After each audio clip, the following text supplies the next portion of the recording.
Thanks for checking out this movie review video. This is for the 2009 French zombie film, The Horde. And yes, this was the last Netflix DVD that I had out for rent. Now, they did send me 2 extras during September, so I will talk about those at some point. But this was the last one I actually had rented and not sending it back. But yeah, The Horde. This one, I do have to make an apology. This one was requested by Cambrel Green back in, the end of last year, actually, and he wanted it done for his birthday, if possible, in January of 2023. So I get distracted by things, I forget things, unfortunately, so my apologies for not doing it then. But I did remember it for October for requests from subscribers, so here I go. I'm reviewing The Horde. Directed by Yannick Dahan, and Benjamin Rocher, who did Goal of the Dead, The Squad, Moi, and Parallels. Have not seen any of those. Written by Dahan, as well as Arnaud Bordas and Stephane Moissakis. Did my best. Who also did something called Punisher and Hold Up. Also have not seen those. The short film Rivellon is a prequel to this film, which obviously Rivellon is talked about in this movie being the whole reason that this group, I was going to say like tactical strike force, but actually it's just kind of cops who aren't supposed to be doing this, who decide that they're going out for revenge against Ade and his gang. So anyway, but Rivellon was the police officer that Ade and his gang killed, and so I guess that's the prequel to give you an idea of what happened before getting into the events of the Horde, which is interesting and would be kind of interesting to check out. But this was shot in Paris. Makes sense. It's a French film. The very beginning of the film sets the stage to focus on loss and potentially the horror of war. I feel like there could be a little bit of a parallel of a lot of things that end up happening with war. Unfortunately, that's a very topical subject almost all the time now in the world, and that sucks. But the way they start with the dead person being looked at in the rubble, and the guy standing there, and they're making some kind of religious references when they're showing his tattoo of the cross on his arm. And then there's also the talk later about the necklace, which I'll talk a little bit about later, but didn't end up having as much significance to it as I wanted to. I do also have to say, kind of disclaimer, I'm not someone who's raised with religion, so I don't have a religion. So religious stuff in movies a lot of times just like right over my head. Some of the stuff I can recognize, but a lot of it I can't fully suss out. So it's just a spot that evades me, basically. They make a point of Wassem's necklace, which he says protects him, and it seems that that's kind of a signal that he may end up living, but actually I think it was kind of like a red herring to a degree of this guy's talking about this necklace that's going to protect him. Well, in the end, it did not protect him because he goes down in glorious fashion, actually. One of the best, probably one of the best looking scenes in the film, but obviously I'll talk about it when we get to that point. You then see that Wassem is the one less interested than the rest of his crew in violence, making him more likable as a character. Now, the interesting thing is they didn't go full on with that. I kind of felt like he was going to end up becoming kind of the de facto protagonist in the film because they set him up like that, because he's the one who has kind of some misgivings about what they're doing in the beginning, and he wants to be a lot more cautious. He seems a little more I don't know, just likable and moral, for lack of another word. But that ends up not being the case. And I think, again, that's one of those situations where they make it seem like that because they kind of want to trick you and have you start to feel more conflicted when they start to give you who kind of the real protagonist ends up being by the end of the film, which is Ade. Which you obviously don't expect in the beginning because he's a terrible person. He's a part of this gang. He has been involved with killing Rivellon. And so, yeah, but I think it was a way to kind of throw people off, which it worked. It obviously worked. So I do like that aspect of it. It makes sense that Jimenez gets messed up as bad as he does initially, since he was shown to be overly eager and not very cautious. I'm sure most people saw it coming that he would be basically the first person to die in this film because he was so eager, he was so not cautious in going into this building, into this apartment complex for their revenge scheme, basically, and then he gets it. Obviously, these cops messed up going after a gang for retaliation for another cop they killed. Yeah, and obviously that's where Wissem ends up having his kind of misgivings that they kind of show, where he's kind of like, I don't know if we should be doing this, I guess. He's a little more hesitant, but everyone else is kind of like, this is supposed to be a bloodbath. That's literally said, this is supposed to be a bloodbath. They were there to kill all these people who were responsible for the death of Rivellon. So, to a degree, this film actually does kind of point to a revenge isn't always the best idea because it ends up getting them into this situation. But then you can also make the argument that if they didn't go into this apartment complex, then they potentially would have been somewhere else in the city where the apocalypse, kind of busted out and would have been less able to survive for as long as they did. Not like it really ended up mattering by the end of the film because everyone's basically either dead or in a really bad situation. Well, everyone but Aurora is dead. So they don't wait long to introduce the zombies, and you understand quickly they're fast moving, and people bitten also turn fast into zombies. So they did a good job of kind of, as soon as the zombies are introduced within the film, which is early on, giving you the ground rules, basically. They're going to be fast, they're going to be strong, they're going to be able to take a lot of bullets. You still have to go for the head, which they have to figure that out over some time. And then if someone is bitten, they actually do turn kind of fast. But there is kind of a continuity issue because maybe it has to do with how severely you're bitten or how many times you're bitten or whatever. Because the first few people who turn extremely fast. So that's the set expectation. But then there are other characters later on who kind of matter more to the story who end up getting bitten and they don't turn as fast. So I think that's kind of a continuity issue in my opinion. And that kind of is something I wish was not the case. They could have made it for everyone take a little bit longer for people to turn. The gang members are pretty fearless going after the first zombie, which is useful when a zombie apocalypse is at hand. Very useful to have terrible people like that actually at your side when there's a zombie apocalypse going on, because they are not hesitant to mow down these zombies. They have these types of skills. They don't have fear. They're willing to go out there and do the job and get things done.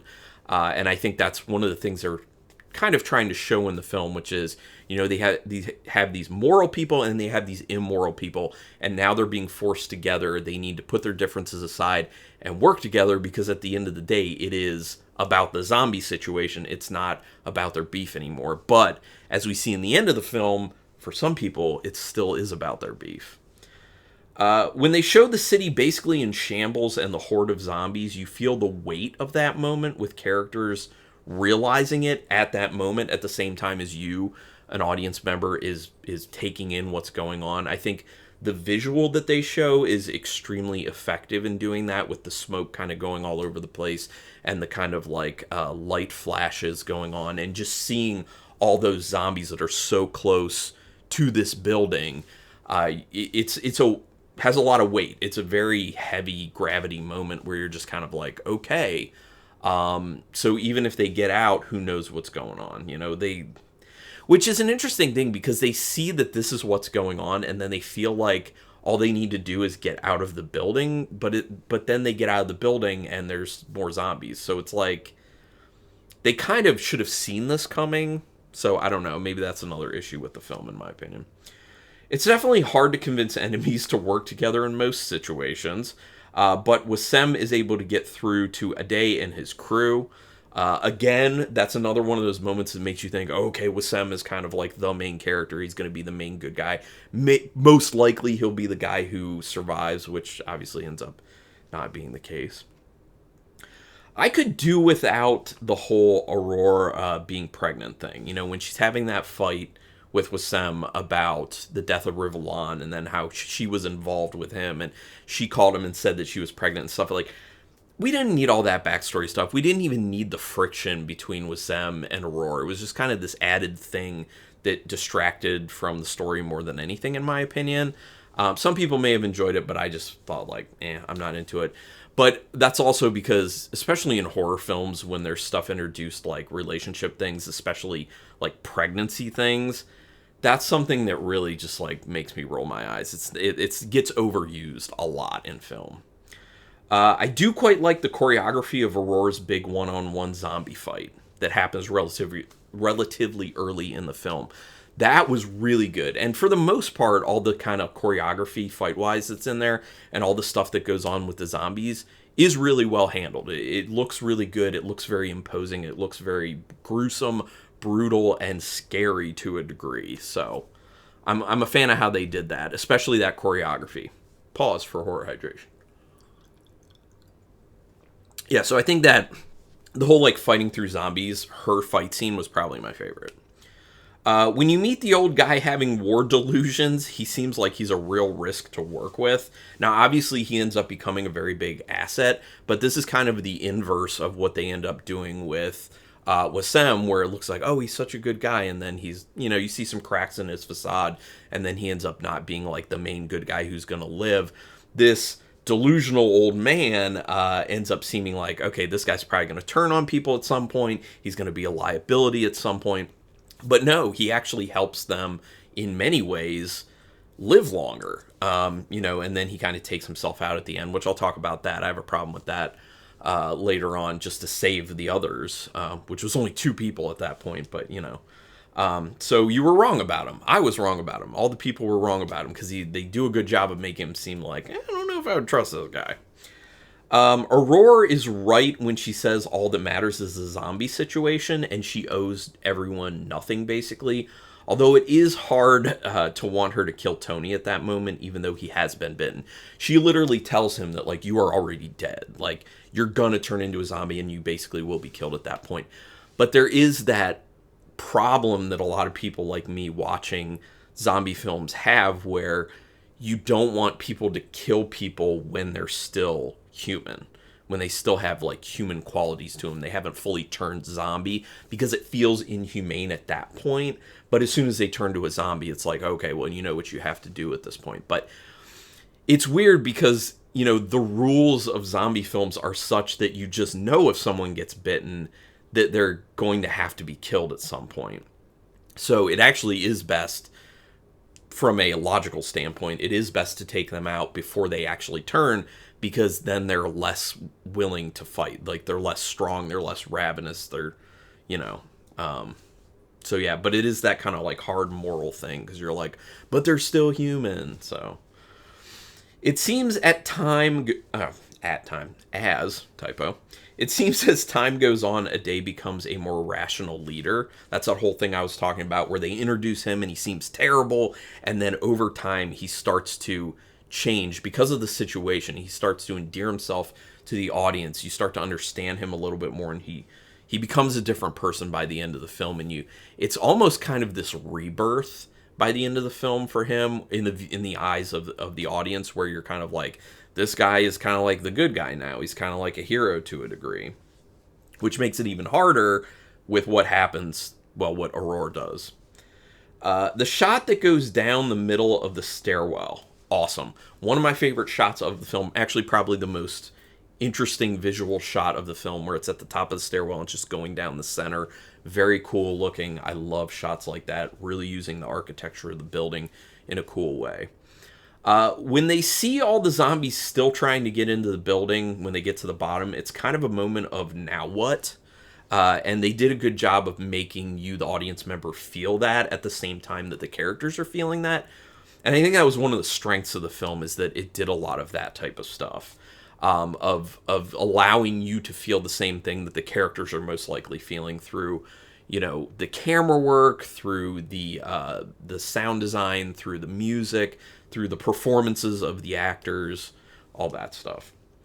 The scene of Ade slamming Zombie Joe's head against the concrete pillar is pretty prolonged and brutal. So gore fans, brutality fans, when it comes to horror films, probably had a really good time with that. I was fine with it. Like, I thought it went maybe on a little bit too long, but I know it was about the brutality because of how aggrieved Ade was at that point, because Bola had just been killed, and he considered him his brother. So, yeah. But I could tell that the way they shot that scene with like ramming the head is that they just situated the camera as such so that they could be on one side of the pillar, and they were moving the guy's head past the pillar, actually.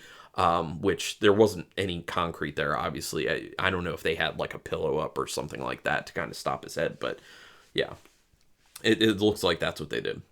The scene with Wissem on the car, completely surrounded by zombies is a very cool looking scene. I really did enjoy that one. I have a problem with the logistics of what was actually going on there. He lasts way longer than he actually would have with those hordes of zombies, because they can climb the car, and they would have climbed the car a lot sooner than they did. You know, obviously they kind of like allow him to, you know, keep them fought back for longer just to, you know, prolong the scene, make it cooler, make it more interesting, more suspenseful, and all that stuff. So, like, I get that, but from the standpoint of, like, actually looking at the situation, he would have died very fast on the top of that car, especially with all those zombies. But it does look awesome.